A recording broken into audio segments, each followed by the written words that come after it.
Hola, no te quiero hacer perder mucho el tiempo, así que voy directa al grano. Si quieres escuchar el audiolibro completo, echa un vistazo al enlace en la descripción. Podrás disfrutar de una prueba totalmente gratuita que te dará acceso a un amplio catálogo de audiolibros. Pero espera, que hay más. Por si todavía tienes dudas, a continuación te dejo con un pequeño fragmento del audiolibro. Disfrútalo.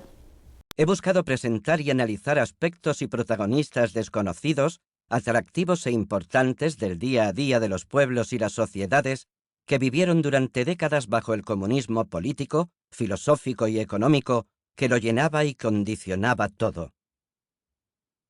Comenzaremos con una introducción histórica que nos llevará desde los antecedentes de la Revolución Rusa a nuestros días, y luego vendrán curiosidades que usted probablemente ignoraba, como cuando Heineken cambió la estrella roja de sus cervezas por una estrella blanca para que no se le identificase con uno de los principales símbolos comunistas. Estudiaremos el culto a la personalidad y monumentos como la estatua de Lenin en Volgogrado, inscrita con 57 metros de altura en el récord Guinness como la más alta dedicada a una persona.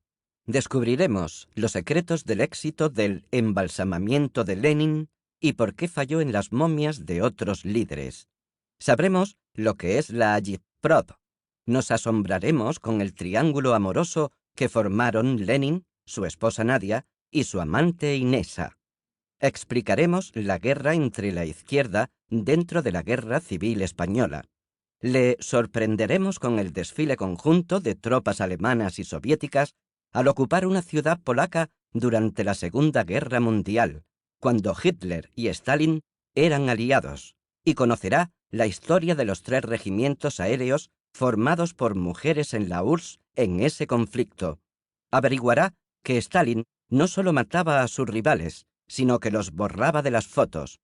Conocerá a los héroes de la Unión Soviética y por qué recibió tal título Vasily Zaitsev. Le revelaremos en qué consistió realmente la Revolución Cultural China y cómo la URSS pudo desecar el mar de Aral cuando era el 4º mayor lago del mundo.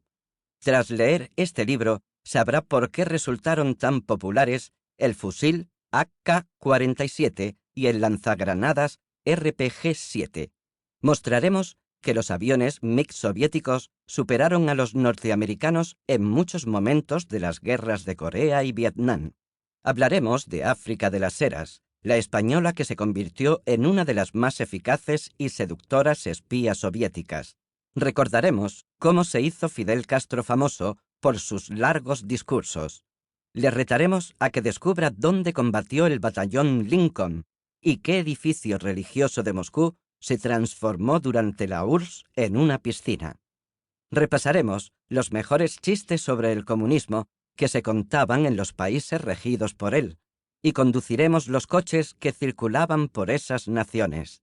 Le mostraremos cómo PepsiCo y Coca-Cola lograron instalarse en la URSS. Hablaremos del deporte en los países del socialismo real y de cómo el ejército y la policía tenían equipos de fútbol propios, CSKA y Dinamo, respectivamente. Evocaremos las canciones que la movida madrileña de los 80 dedicó al comunismo, como Octubre Rojo, Estación Victoria o Queridos Camaradas, Gabinete Caligari. Y concluiremos con una revisión de las 25 películas más emblemáticas sobre él. Mi agradecimiento a Editorial Almuzara por renovar su confianza en mí. He alcanzado con vosotros la docena de publicaciones desde 2004. A Manolo Pimentel y a Antonio Cuesta, grandes profesionales de la edición y ya imprescindibles amigos míos.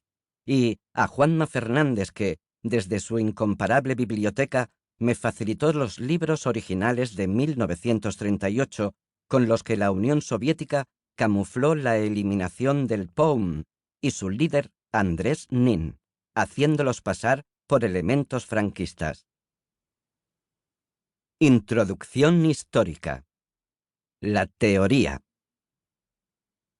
El comunismo es una forma de organización que propugna, en su teoría, la colectivización de los medios de producción, la distribución de los bienes de consumo según las necesidades de cada uno y la supresión de las clases sociales. Las teorías comunistas, partiendo del marxismo, explican los pasos para alcanzar esos objetivos. Suprimir la sociedad capitalista, establecer una sociedad socialista y, poco a poco, construir una organización social comunista. En pocas ideologías políticas ha habido tanta diferencia entre su teoría y su puesta en práctica como con el comunismo. Por eso, al comenzar esta introducción histórica, es bueno que expliquemos dónde quería llegar este fenómeno político, económico, social y filosófico que marcó el mundo en el siglo XX y del que aún quedan importantes rescoldos. Está claro que el comunismo surgió como una de las respuestas que dio la sociedad a los innegables excesos del capitalismo durante la Segunda Revolución Industrial, segunda mitad del XIX y principios del XX, que padecieron los obreros y campesinos europeos. Historiadores y pensadores marxistas identifican la existencia de un comunismo primitivo en sociedades antiguas o medievales que estaría caracterizado por la ausencia de propiedad privada. Incluso, para los marxistas, Espartaco y su revuelta de esclavos en el siglo I a.C. ya eran comunistas, y por eso no es extraño que en el deporte de los países socialistas nacieran equipos con el nombre de Spartak. Después, el primero en fundar el comunismo, en una concepción materialista de la historia, fue el político y periodista francés François Babeuf, 1760-1797, quien afirmó que todos los bienes deben ser de propiedad común, ya que la tierra no pertenece a nadie y los frutos son de todos.